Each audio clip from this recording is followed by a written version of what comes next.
L'arrivée à Versailles.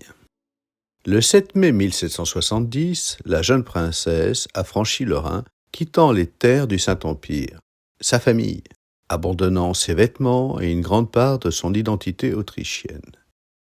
Elle devint alors la dauphine de France, la future reine.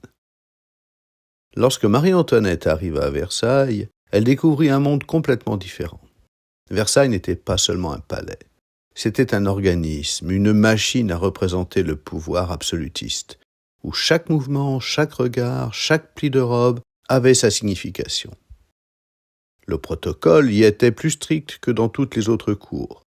Chaque journée commençait par des cérémonies, lever, habillage, jusqu'au coucher. Et chacun de ces moments était public.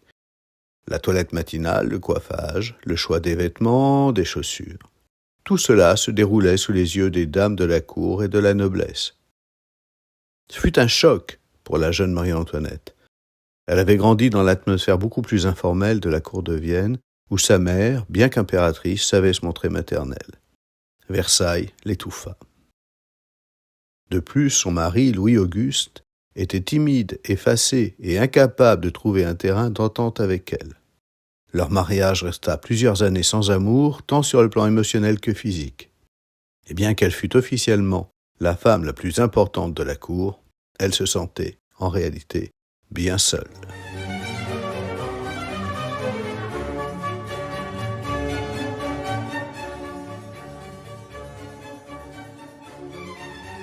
C'est dans cette atmosphère que Marie-Antoinette commença à s'ennuyer.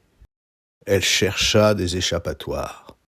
Elle en trouva notamment dans la musique, les bals, les jeux d'argent, et aussi dans ce qu'elle savait influencer, la mode.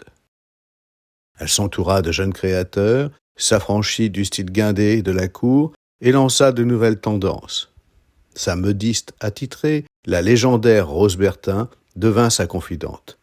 Ensemble, avec le coiffeur Léonard, ils créèrent des coiffures extravagantes, ornées de plumes, de fruits et même de bateaux.